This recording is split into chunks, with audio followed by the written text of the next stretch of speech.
Şolursa tartkan gökbörü, çoğuppa gelgen er kırgız. Çok ese atan mekkenге, çoğuppa gelgen şer kırgız. Atan kırgız teğirdegi göktөгү, armak bolup tekte dura көздөрү. Kezeteden emgegече калуучу, эремдирди эр оюну көкбөрү, эр оюну көкбөрү.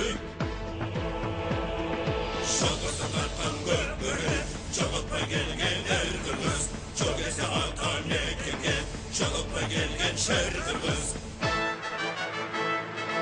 Anmanastın tokumları turasın, kalkta kalan babalardın murasın. Kırmız mardan gökbörünün göktuğsun, kılımdarga ulansın, kılımdarga ulansın. Şolursa tartkan gökbörü, çoğuppa gelgen er kırgız. Çok ese atan mekkenге, çoğuppa gelgen şer kırgız. Şolursa tartkan gökbörü, çoğuppa gelgen er kırgız. Çok ese atan mekkenге, çoğuppa gelgen şer kırgız.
Урматтуу мекендештер, Көкбөрү ышкоздору Кыргыз Республикасынын эгемендүүлүк күнүнө карата өтүп жаткан президенттин кубогу үчүн болгон мелдештеги беттештеги бул жерде биз 5-6 орун үчүн ат салышкан командаларга назарыңыздарды бурабыз. Мына ат майданы Сокулук, Ички иштер министрлигинин Сокулук командасы, алар көк кийимчендер жана алардын атаандашы бөрүлүү кызыл кийим менен. Мына айтылуу бөрүлүү, албетте мурдагы курам жок азыр бөрүлүүдө, бирок арасында ошол учурда тартышып жүргөндөр оюнчулар дагы бар, тажрыйбалуу.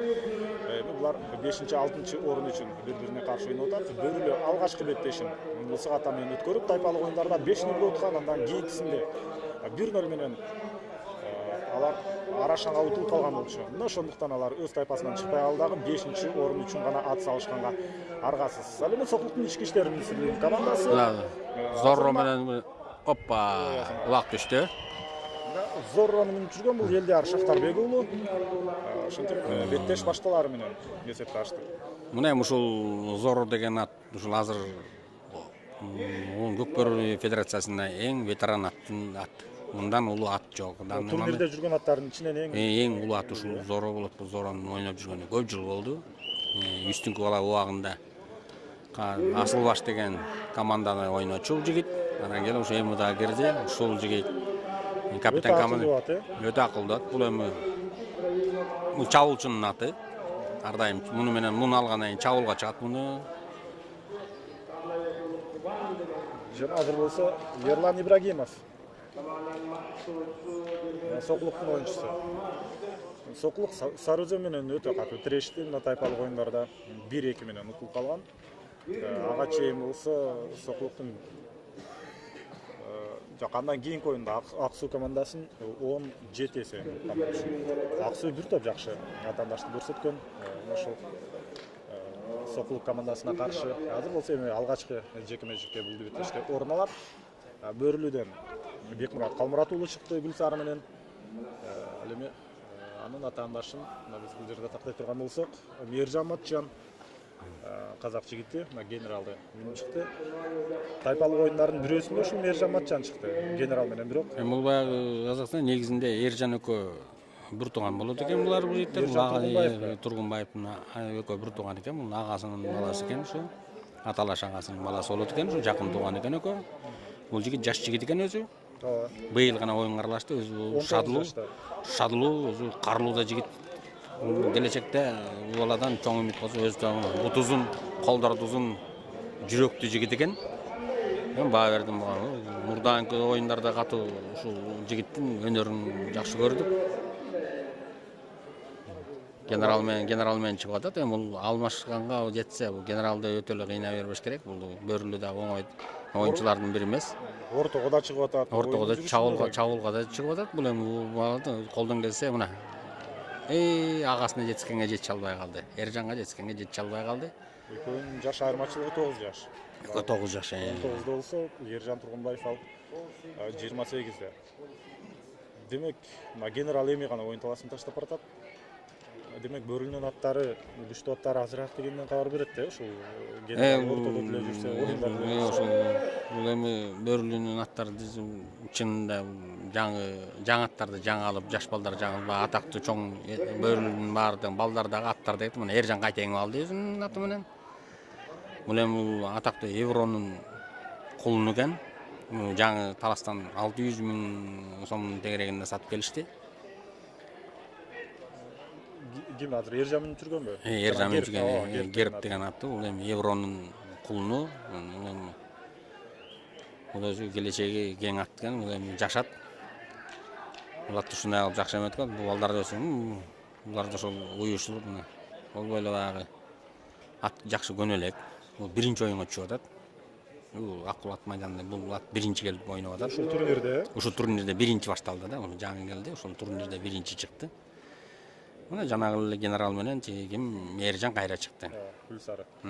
Эржандын ээси Мээржан. Экөө аттары койкош болот экен ушу. Биз демек оюнчулар менен тааныштырып алалы. Бөрүлүү командасында кызыл кийимчилер, алардын биринчи номерде Самат Кушчугулов, минген аты Тору, Адилет Дүйшөнбеков экинчи, минген аты Шпион, Тынчтык Эсеналиев үчүнчү, минген аты Орус, Калысбек Эсеналиев төртүнчү, Титан, Кантай Идрисов бешинчи, Лексус, Амантур Шекелов Элес менен. Жетинчи Мырзабек Амангелди уулу Жорго, жана Амантур Эсенкулуулу Асман, Нургазы Борбиев Тансор, Мирлан Сраждинов Самурай. Карлосун караш да жулуп атат. Момундай опту болбой эле берке карт бөлүлүгүн кылып кетти. Калмурат, Бекмурат деген жигит. Оң такымга басып атат. Эми өзүн алып калды дейм. Алды болду. Улакты оодарып кетти. Көдүн белинен басып кетпеди. Эскендей бул толук аттын жалынан улакты ашырып алыш. Чанда жигиттердин эле колунан келет. Негизинде улакчынын такымына басылып калгандан кийин чыгыш өтө кыйын болот. Негизинде бу жерден жигитне адамдын күчү, анан экинчи аттын күчү болот. Мээржан болбой эле жаштамы? 19 жашта. 19 жашта жашма. Мына сразу тиги оюн таласынан чыкты. Бул баланын милдети ошол болчу. Бул Калмурат болсо 2 жылдан бери ойноп жүрөт бул жигит. Жана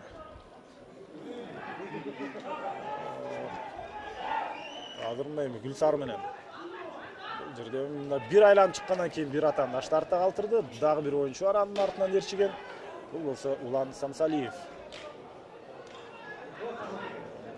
Улан Самсалиев бул да тажрыйбалуу. Бул эми колдон келсе азыр жөн эле убакыт өткөзө бербей бул бала жашты кылып коюшу мүмкүн. Атты эмеге улакты өткөзүп бер деп бул жакта колдоочулар кыйкырып атат. Негизи бул деле жашта болбой элечи. Бул дагы жаш бала бул. 20 жашта бала. Азыр болсо Санжар Идрисов көрүп берди. Санжар Идрисов бул тажрыйбалуураак бир азчы. Жашкыраагы дээрлик тең болсо дагы. Бул Санжар Идрисов бул 2 жыл болуп калды ойноп жүргөндө бул жигиттин да ошол эме Калмурат экөө катар келишкен булар. Калмурат жанагы Мырзабек Амангелди уулу ушу үчөө мурунку оюнчулардын арасында кичинесинен өсүп ошол тарбиялашкан да.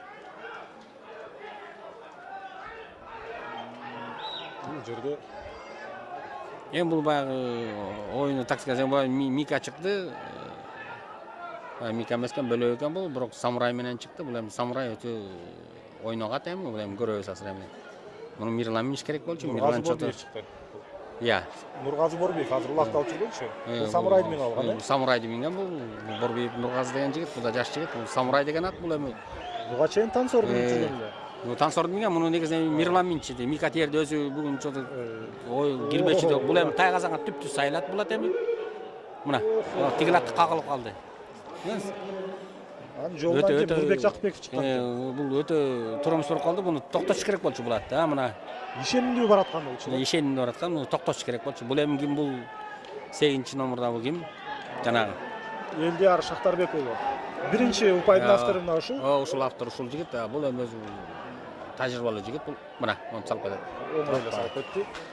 Бул Ерлан экен, Ерлан Ибрагимов 3-номерде боюнча. Демек 3-8 мына алсам жакшы. Тамай көрүнөр дегенмен. Ерлан Ибрагимов эсепти 2-0 жеткирди. Биз эми Сокулуктун оюнчулары менен таанышып алып, мына Эржан Тургунбаев 1-номер менен минген аты Герб, андан кийин Нурбек Жакыпбеков 6-номерде Лимонду минип жүрөт. Ерлан Ибрагимов 3-чү Немой менен жаңы эле улак салган оюнчу.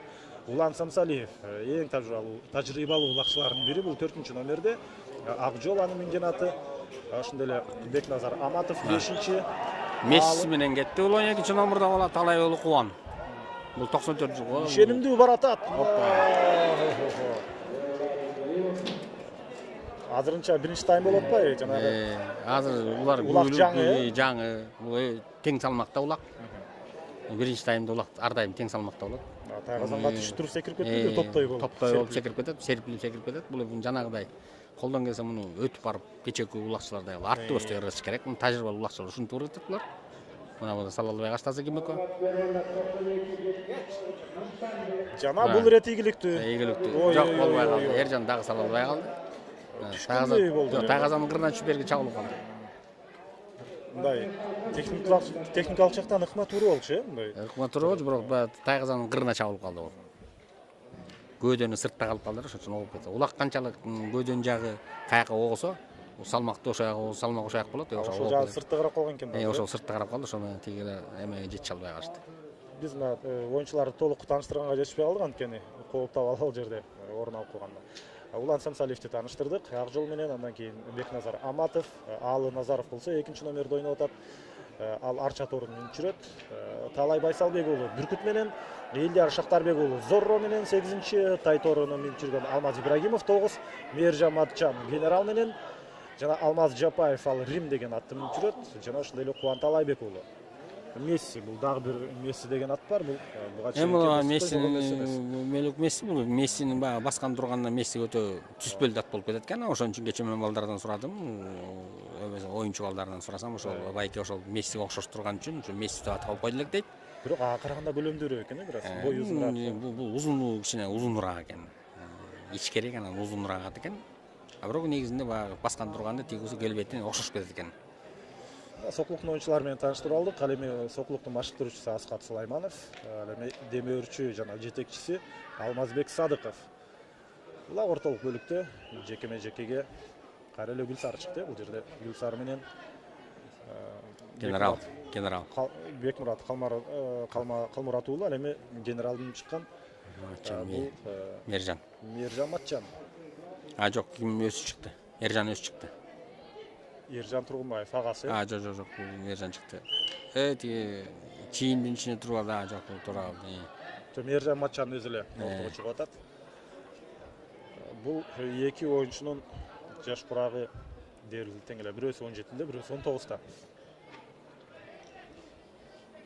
Жок, тескерисинче. Мержан Матчан 19-да болсо, ал эми экөө жаш курагы болбойт. Бул эми эреже бузуу болуп калды. Еңип атканда урдуранга болбойт. Тура. Калыстыкы тура. Еңип аткан жагынан урдуруп койду жигиттер. Тура.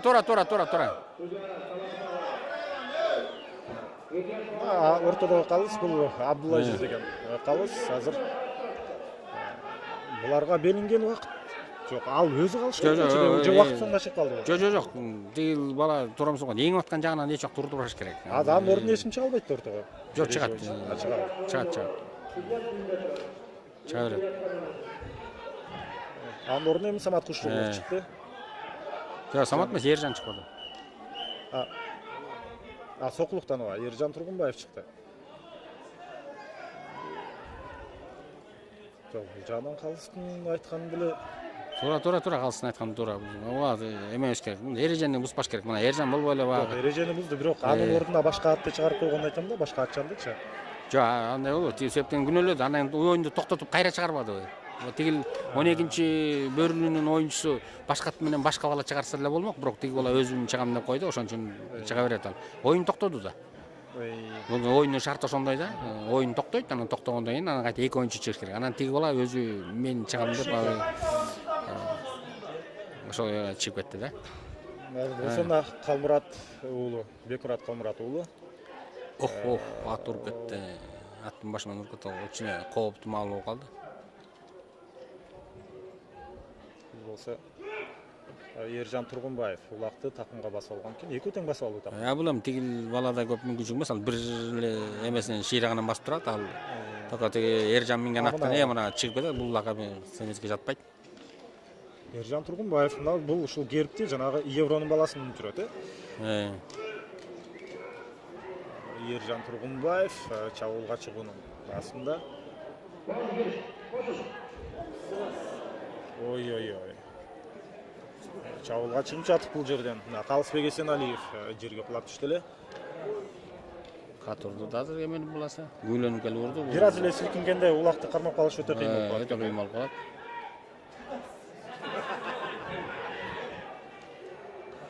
Жана азыр булар бир топ орой ойноп атышат да. Грубыраак ойноп Ички иштер министринин командасы, Соклуктагылар. Соклуктун командасы кичине грубыраак ойноп калды азыр. Бирок албетте эреже бузуу жок, бирок ошентсе деле атаандаштарына ойлоп койсо болот. Анткени бул болгону 5-орун үчүн болгон беттеш. Негизинде тетиги бөрүлүдөгү тети жорго деген кашкат 5 номер минген ат өтө жаш анан көөдөндү жылкы, ошол кат уруп коет да. Я урбады темен келатат ошол. Канта Идрисов деген. Ошол кимдин Машык Турчунун баласы ошол. Бул аргымактын аты дагы Lexus экен да. Ошо Lexus, Messi дегендер бир нече, Ошо баягы окшоштуруп эметип алышкан. Генерал чыкты кайрадан ортого. Мейиржан Матчан. Жана биз анын атаандашы жок, азыр оюн талашып иштеп кетти. Бекмурат Калмурат уулу. Ал эми чарчап калбады, кайта оюнга кирип атты. Самат Кушчугулов чейиндин жанында турат, демек ошол оюнга киришидөй. Улак келиш керек албетте биринчи кезекте. Бул албетте серке, ар бир оюндун башында ушундай бирден серке союлуп турат. Ал салмагы 35 кг болгондо аны бул союлгандан кийинки салмагы 35. Бул кийинки салмагы, так салмагы болот. Ага чейин негизинде бул улакты алып атканда түрү кезинде бул 5 кг разница болот. 40-41 кг ортосунда улактарды алынат. Ат уруп кетпеди. 40-41 кг ортосунда улактар алынат. Анан ошого жараша баягы сойгондон кийин каны кетет, башы шыйрага кеткенден кийин анан ошол 5 кг чейин салмак жоголот. Анан ошолдун балдары булар ойнойт. Бөрүлүнүн балдары жанага караганда темпти күчөтүштү. 7 номердагы бала бул эмете албай калды. Азыр болсо улакына чийиндин кырына туруп калды, бирок чийинге көөдөн 70% ар жака чыгып кетпеди салмагычы. Канча жагын ооп кетсе ошол жагын эме кылат. Жана эми кайрадан жекме-жеке. Оюн жогорку темпте башталган жок негизинен. Бирок азыр бир аз кызылсына кире баштадык. Ал учурда жекме-жеке ушунда бирме-бир чыгуулар өтө көбүрөөк болуп атат. Буга чейинки оюндарга салыштырганда көбүрөөк. Ушул генерал азыр канча асый болуп калды? Бул деле бир топ жашы. Жок, анча эмес, жаш жылкы. Бул бир 4 азый, 5 азыйдын тегерегинде ага жете элек. Өйдөкү жогорку эмеге жашка жете элек булар. Бул ортого түшүп жүргөн 3 эле жыл болду. Демек алдыда жок эле дегенде бир 5-6 жыл. 5-6 жыл жөн эле эмеси бар. Убакыты 10 жылга чейин кенен жүрүп. Мына Lexustан, генерал Lexustан кача баштады. Мына Мейиржандын улакты эңип кеткен. Мейиржан энген атка кабылып калды тока. Негиз атаандаш жолунан чыгып калбады, болбосо эң кетет эле. Азыр болсо Адилет Дүйшөнбеков шпион менен, жок, шпион эмес кылем, буга чейин ошол атын жүргөн. улакты жөндөгөнчө жана аттын тизгини бошоп кетип атпайбы, анан сиз айтып аттыңыз эле, чарчаганда ушундай четке качпаш.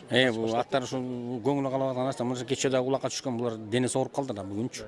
Булар ошентип эле багы атта болсо эс алгысы келет экен, булар сыртка качып эле багы эмеден кутулууга амал кылат. Өзүң көрүп атасың, бу жерде ортодо өтө эле эме менен урдурушат. Бир бул анча темптеп өтпөгөнүнүн себеби булар бирдей балдар, биттен жаш балдар, жаңы ойноп жүргөн балдар болуп, баягы көп ыгына албай болуп, урдургандан тиги булардын көп ыктарын биле албай ачат. Жанагыдай чоң атактуу эки команда беттешип калганда өтө жесткий оюн болуп калат. Ошон үчүн жана правила ошон үчүн кирген.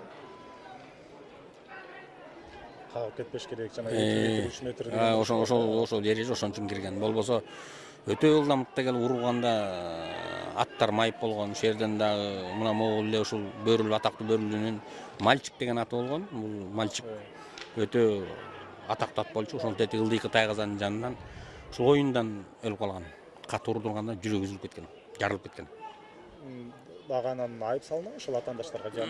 Эми ал улакта айып салынбай калат да. Зорого өткөзүштү. Карматып койду.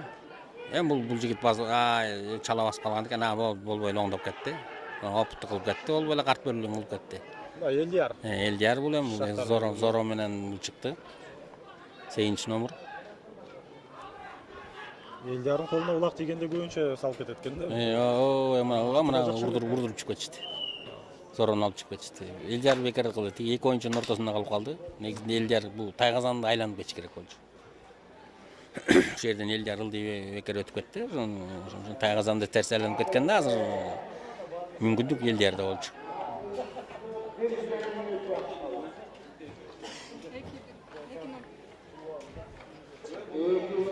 2-0 эсебинде албетте Сокулук командасы алды да, биз ушу беттеш башталарды экөөбүз сүйлөшүп отуруп калганда айтпадыңыз беле? Сокулук тажрыйбалуу кылат барыбир. Болбой эле тигилердин аттарынын, балдардын багы дайындыгын көрүп мен ошон үчүн айттым. Негизинде Бөрүлүүдө бул айылда жүргөн кичинекей жаш балдарды үйрөтүп атышат. Эми бул балдардын келечеги астында 2 жылдан кийин, 3 жылдан кийин бул балдарды ушул акыл ат майданда чоң тажрыйбалуу оюнчулардын катарында көрүп, Кудай буйруса, аманчылык болсо, ошо кыйкырганга жетишип калабыз. Мына бул Мээржан өзү өтө шамдагай бала экен, көрдүмү, карлуу да экен.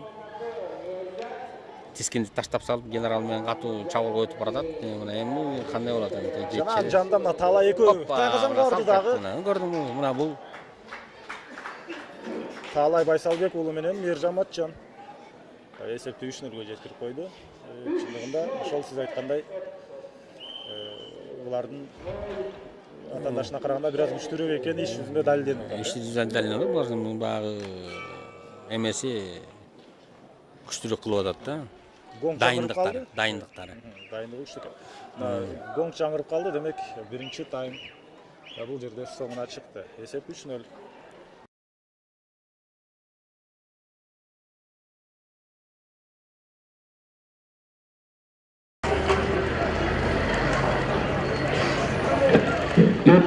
Ikinci time.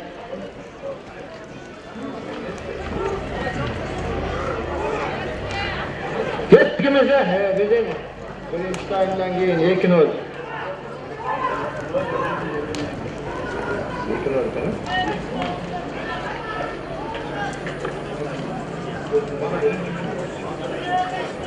Ha 3-0 olsun. 3-0 olana.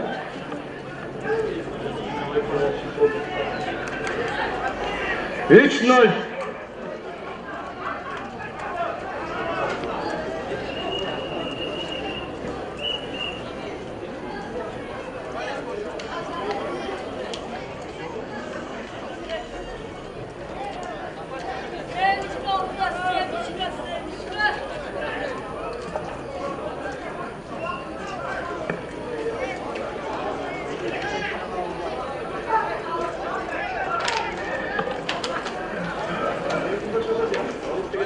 Evet, stüdyo açtı da bolda koğulaş balları.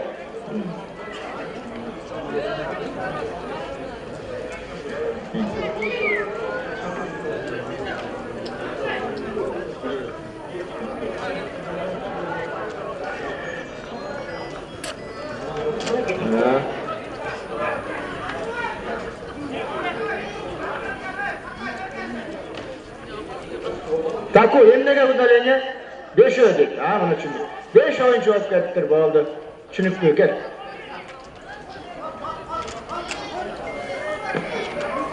Devam.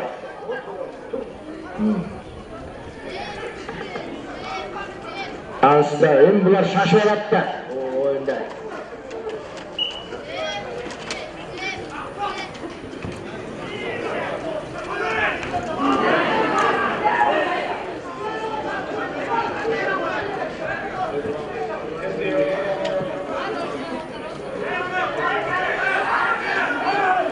İyi.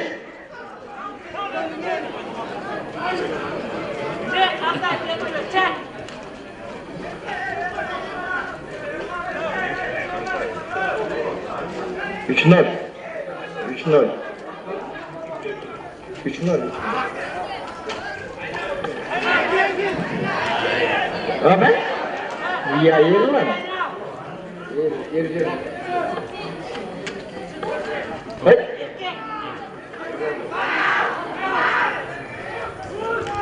Haydi bakalım.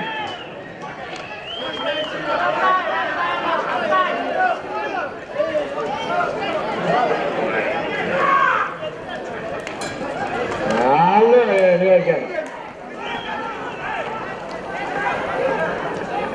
Kemi gördünüz mü Mercan yengen? Şundayda ballar. Çapara dilemiş gerek. Buna bir hafta daha hurmatly ormanlar Kuday görüşanına 31 Ağustos'ta Kırgız Respublikası'nın egemenliginin 25 yıldırın arnalgan meyleşibizde ayakta бұл oyunların barten bıyılkı yıl tarih jana madaniyat yılına karata jana бүткүл dünölük ekinci göçmenler oyunlarına байланыштуу өтүп аткан билесиздер. Дагы маалымат 3-нде башталат. Өсүккөлдө, Чолпон Атада экинчи бүткүл дүйнөлүк көчмөндөр оюндарына азырынча 35 мамлекеттен арыз келип түшкөн. Каттоо биз командалар мамлекет 35 мамлекет мелдештерге катышабыз деп. Алар тогуз коргоо, бирөө күрөштөн, бирөө алыштан, бирөө болсо ордодон катышабыз деп. Улактан дагы бир 12 10 ушундай команда келишип бүтүлүүдө. Азырынча дагы эмес. Оюндар 3-нөн башталат, 8-не чейин. Өзүңүздөр билсеңиздер керек, билеттер сатылып атат.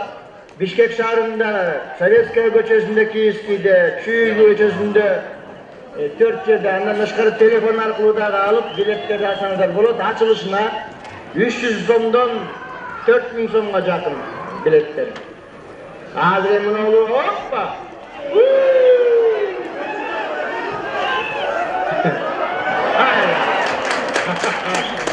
Мына 4-5 минутта. Kim saldı? 8. номер mi?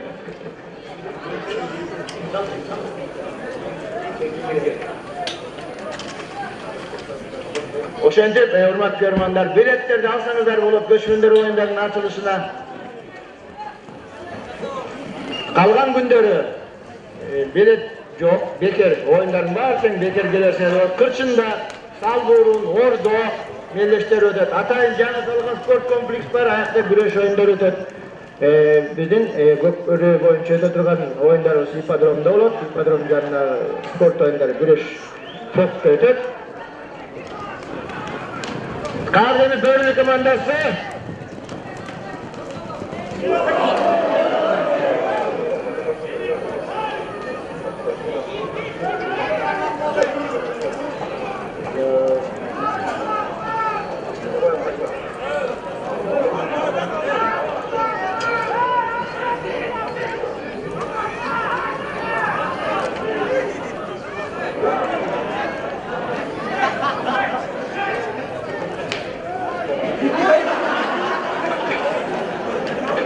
Akırın.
Bunu ötkende eline oynayacak ya. Geçe koyunca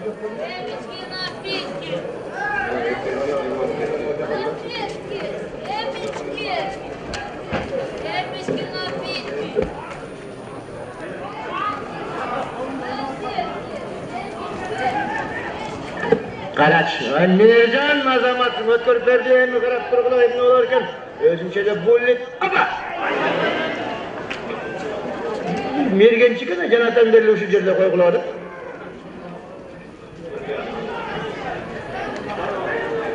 Dağı, kayla. Zorla. Ayem.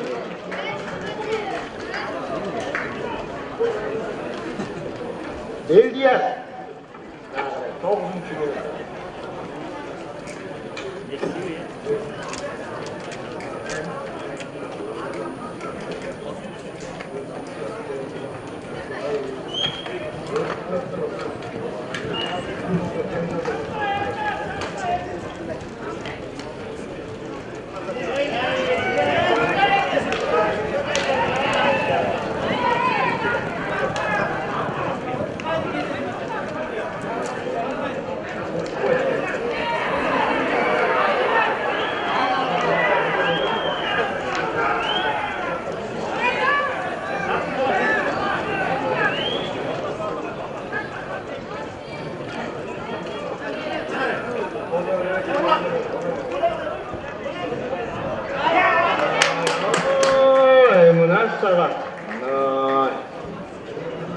Kuvan degen bala.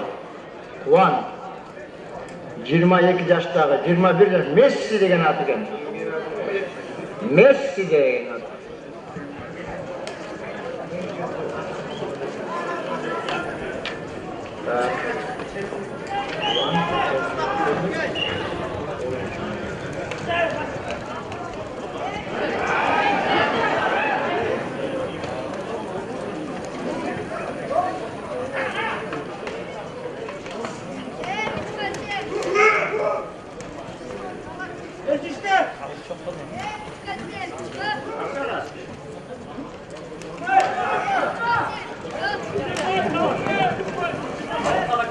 Börlü komandası.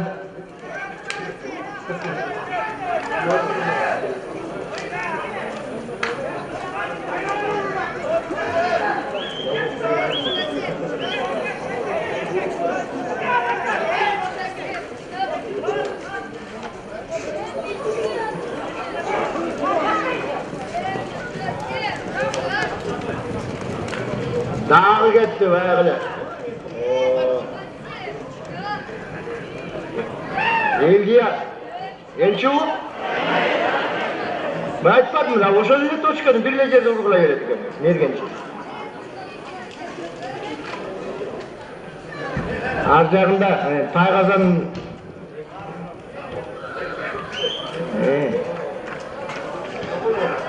Ой. Улак жерде эме көргөн жаш балдары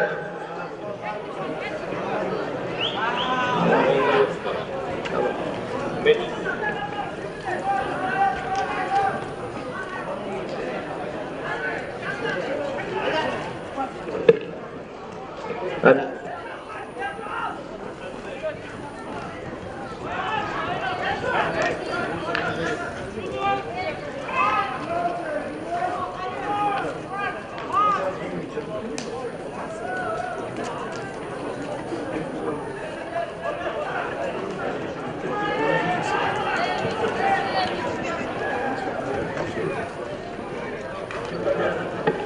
Akırın hay ballar hay jön.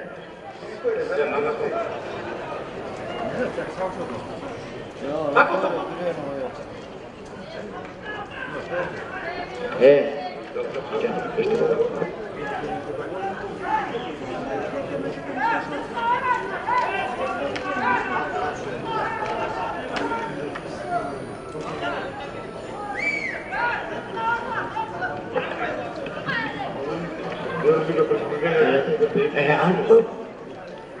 Ayakta indi var. Anladın mı? Topladım. Oğlum. Ulak katı taymaş bolvadat bolu ekinci tayımdın 14. minutası.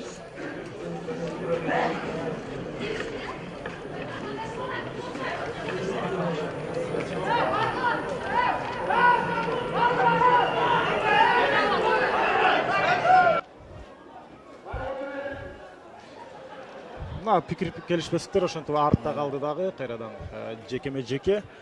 Мээржан Матчан Сокулуктун оюнчусу улакты өз такымына басып алды. Ага каршы чыккан Нургазы Борбиев ишендүү каршылык көрсөтө алган жок. Ошол замат чабуулга чыкты. Мээржан Матчан жана бир гол менен эсепке кирет го дейм. Өзү аттан түшкөнгө чейин салып жиберди.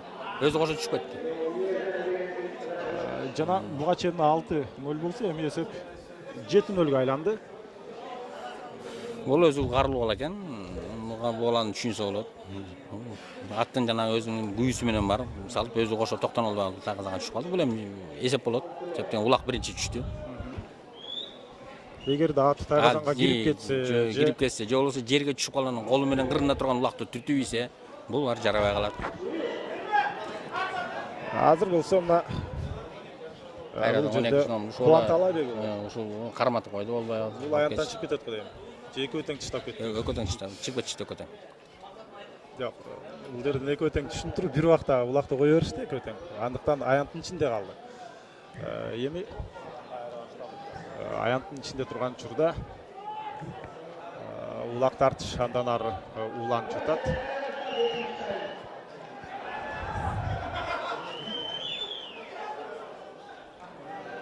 Жана бул жакта мына улак үчүн күрөш, серке үчүн күрөш болуп жаткан учурда алмашуудагы оюнчулар кайрадан пикир келишпестикке барып атат.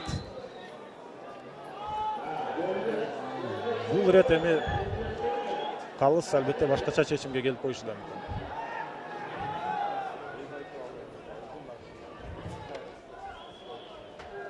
Улак болсо дагы деле Сокулуктун оюнчуларынын карамагында болчу.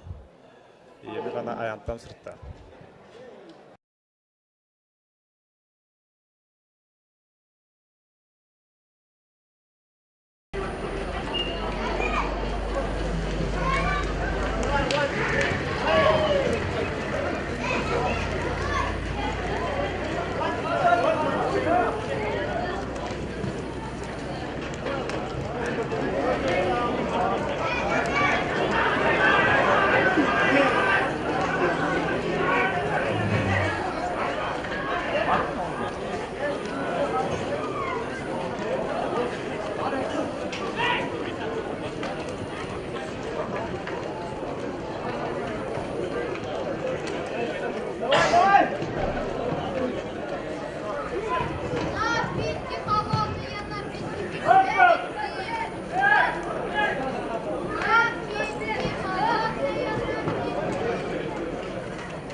Ошондо 3-чү тайм урматтуу көрөрмандар.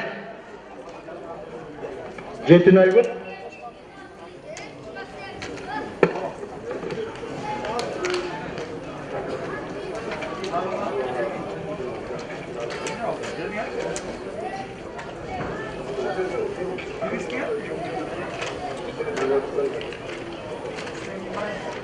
Gol.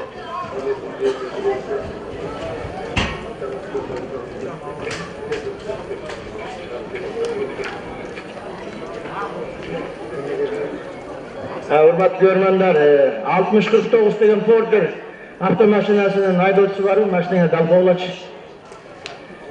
Astır eştekesi kalbay kaptır deyip terezesini çıkarışıptır, büyütünü alışıptır, döngölögün jarışıptır Porter'in alıp ketkiliç. Jekeme jeke.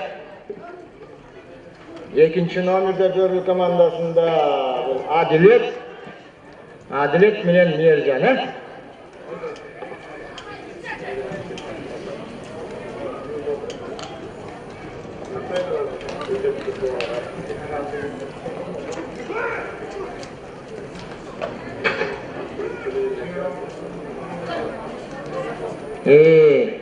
Onda pas.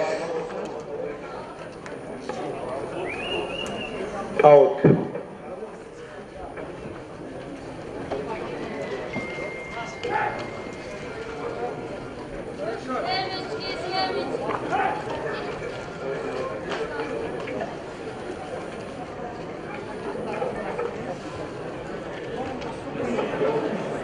Akırın iyi. Ortaga koyguла olaq. Şimdi jildirip koy çastıqa. Adilet.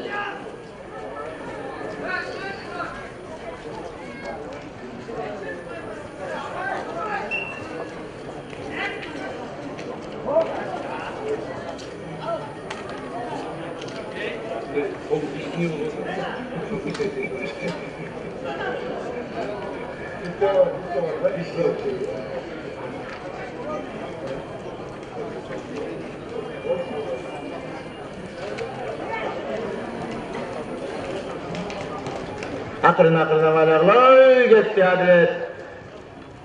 Adilet.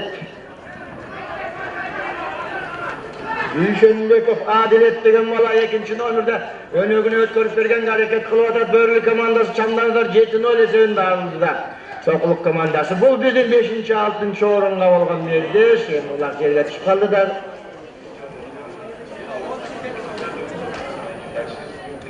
Hurmatlı görmanlar, mınakey sizlerge da жарыя кылып коелук. Birinci bizden baş baygemiz milyon so'm finalda utkan komanda. Ekinci orunga 500 ming. Üçüncü orunga 250 ming. Andan keyin 4-cü, 5-ci, 6-cı, 7-ci, 8-ci degen orunlar var eken, oşo kança ming menen bütet. Kudaydan kulağı suyunsün, mına moğamday kılıp birinci orunga milyon. Bu hem egemendigimizin jubileylik yılı, 25 yıllık oldu. Kuday koyduysa mına zorlu, hoppa elçi. Dağda gezekte ulaksa milyon doğup kaldı bu dağı.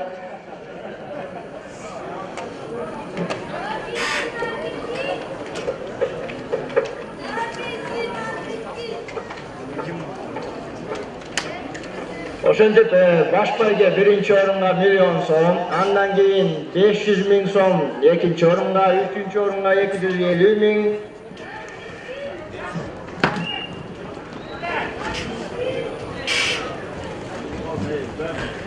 Bizden Kırgız Respublikası'nın egemenliğinin 25 yıllığı jubileylik yıl. Jalpı bayge fondu 2 milyon so'm. Gördünüzler mi? Bunlardan bizim ikinci bütkül dünyalıq göçmenler oyunlarına karata bu yılkı tarih jana madaniyat yıllarını algan melleşler bolup atat. Hurmatly görmanlar, şul melleşti ötkörüp koyup barız japa turmak Kırgızdın uluu oyunların, uluttuk oyunlarına, ikinci bütkül dünyalıq göçmenler oyunlarına barabız. Al jakta melleşlerdi ötköröbüz.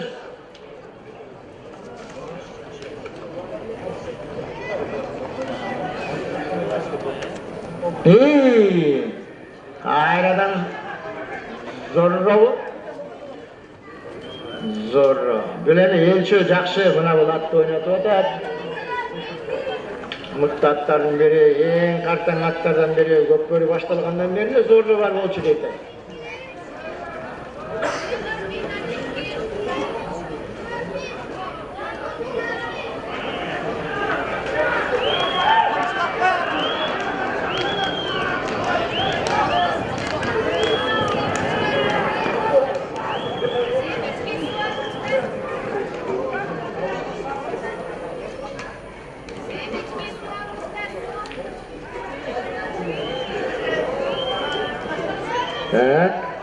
Yaxşı, kayra bir aylantayın dedi.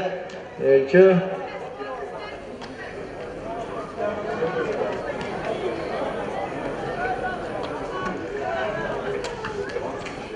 Oşel hurmatly görmanlar, bugünkü melleşlerimizde ayağına çekiletat bardığınızdardı, gele жатқан uluu bayramımız menen egемендүүлүгүбүздүн 25 жылдыгы менен куттуктайбыз. 31 августта бардыңыздарды ушул жерден күтөбүз. Оюндар саат 9-да башталат болуш керек. Негизи 10-да биздин арасында биздин программаны азыр айтып коёюн урматтуу көрөрмөн. 10-да Көкбөрү 3-4 орун.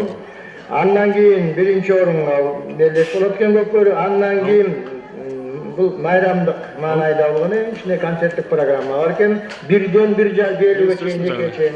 Андан кийин ат чабыш, кунан оюндары, кунан чабыш, жорго, ат чабыш. 11.000 метрге кунан менен жорго, 22.000 метр ат чабыш. Жана аягында саат 4-тө бул ошол бир жума болгон оюндардын салтанаттуу жабылышы болот. Бул 31 августта. Кудай буйруса мунун баардыгын 31 августта көрүңүздөр. Шундай экен. Жазды саат 10-да баштайт экенбиз, ошол менен 1-ге чейин бүтүрөт окшойбуз.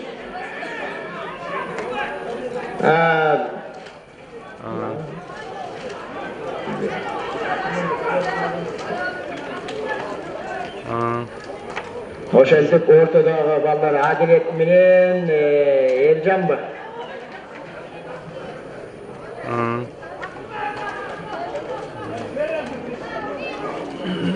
Sen de geldi otağa bu gece.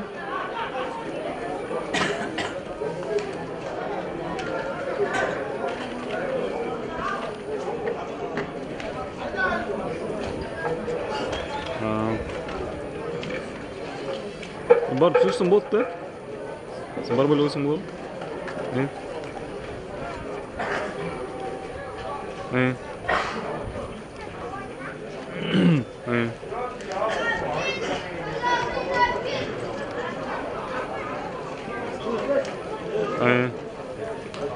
Özüm sözümde.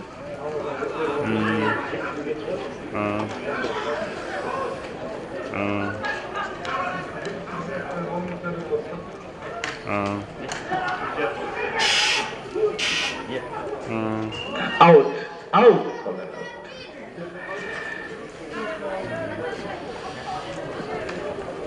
Жақсы мага жагат анан кийин ошон үчүн колмойжумчу. Эжеме айтканда жакшы депчи. Ошону көрүп коеюн деп алам.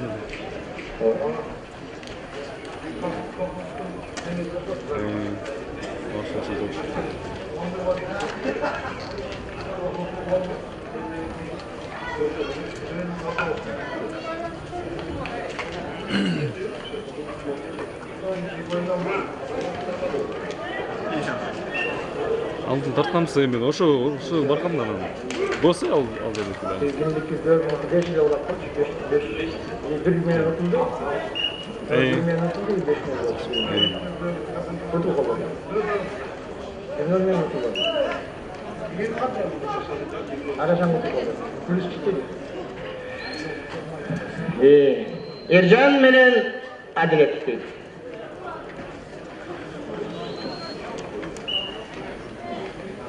Ya.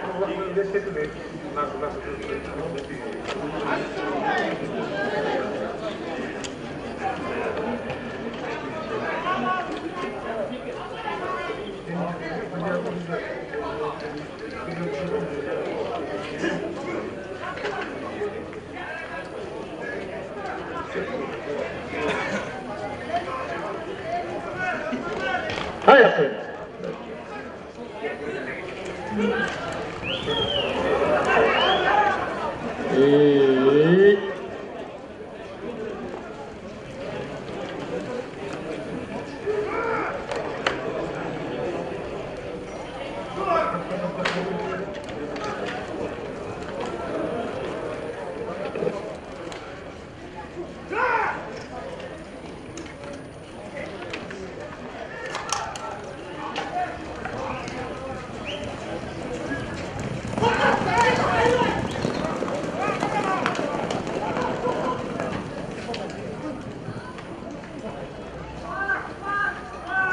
Берек.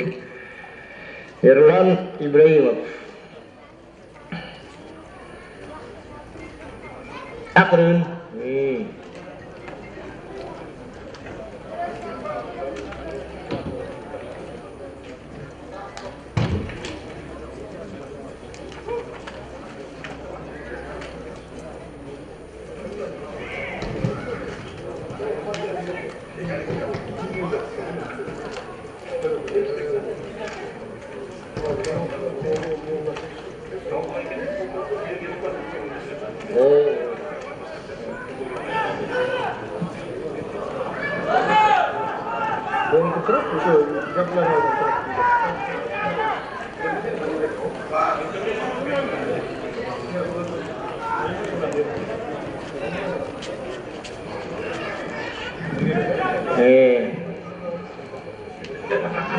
Oynatып atkan sokuluk Elçu Zorro.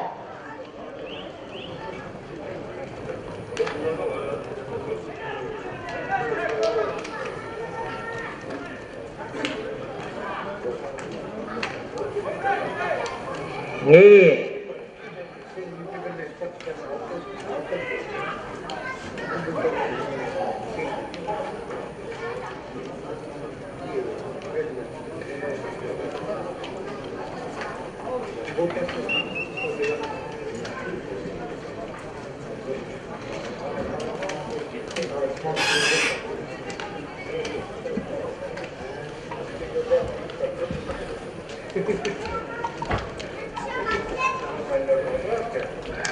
Cekenecek'e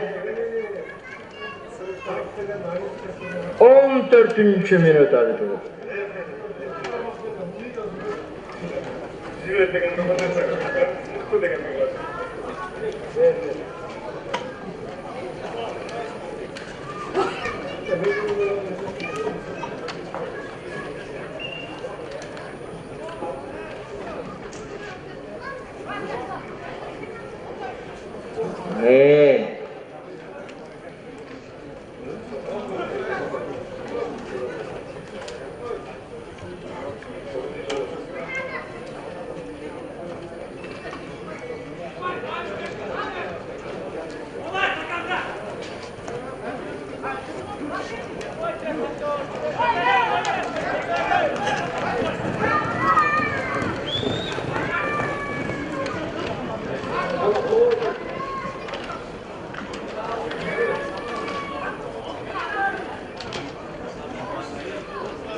Hey!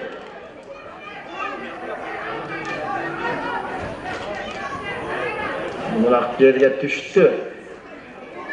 Ayrı götürüldü, buna böğürlü komandasında yeni koy verelim.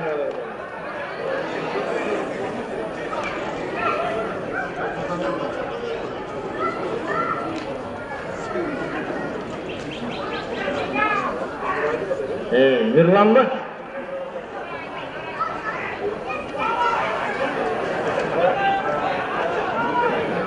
Bu başka oturuyor ya, yıkamış mı?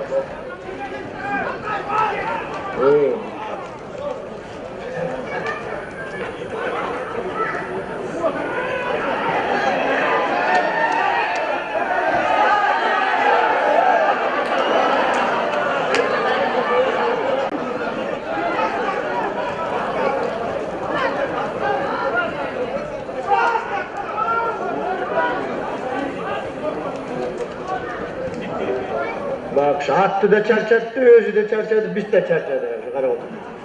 Şehirde ağrı çırkatıp, bir çırkatıp çağırdı.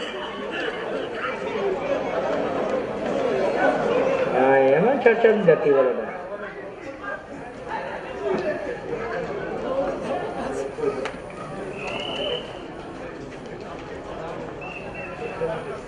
Kaldı.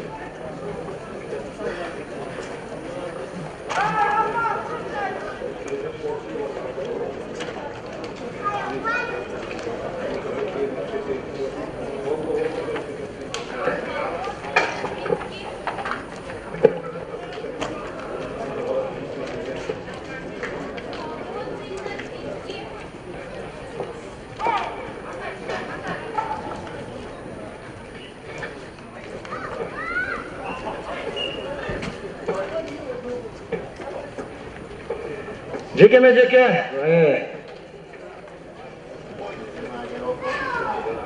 Erlan menen Adilet'ti. Ya. Almaz? Ha, almaz değil.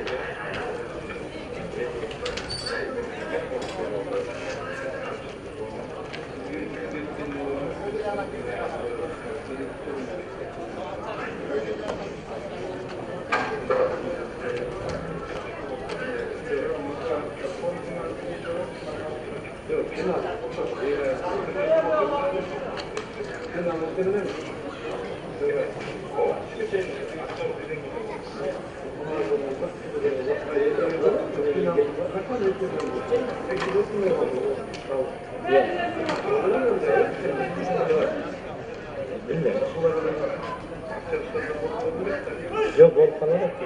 Bir biskek falan yok. Bir de o da.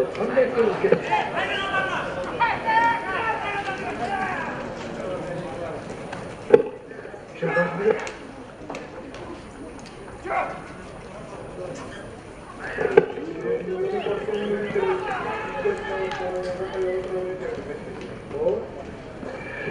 Oşandı hurmat görmenler yarı finalde oyunlarımızdan ayağın açıp kaldı. Bugün 8-0 eserinde Sokuluk komandası mütevakat 8-0.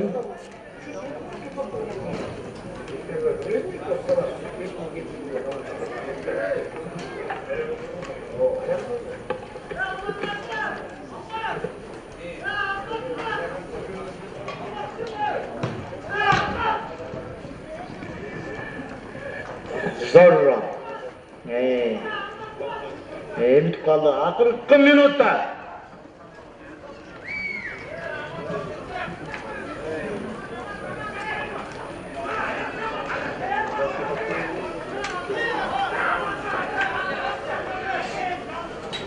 Kaçıp keteyinci dedi özün polisine.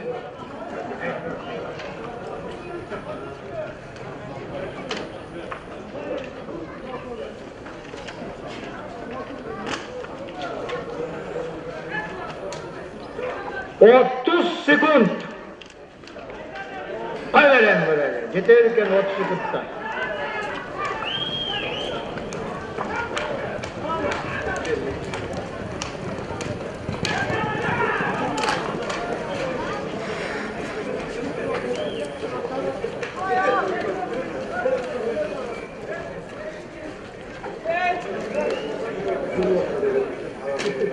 Beş, 4, 3, 2, 1, stop! Oşanda hurmat görmenler, bizim 5-6 orun için bolgan oyunda Sokuluk bilen Börlü komandaların ortasında oyun 8-0 eserinde ayaktadı. Barınızlarga çoğun rahmat gelip bizim Akkulak Maydanı görkününü açıp el tolup tursa kanday dolgunda bolat. Barınızlarga gelip жатқан bayramınızlarga kutlayбыз. Және 31 августта ушундай saat oyun saat 10'da başladı ekan.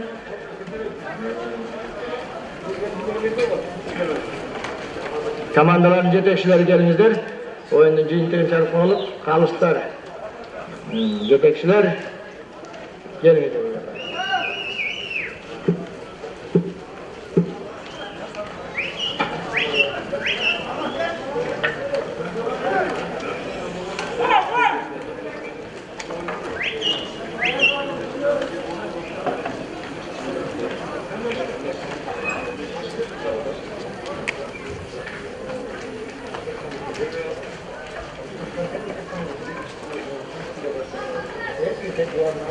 Thank you.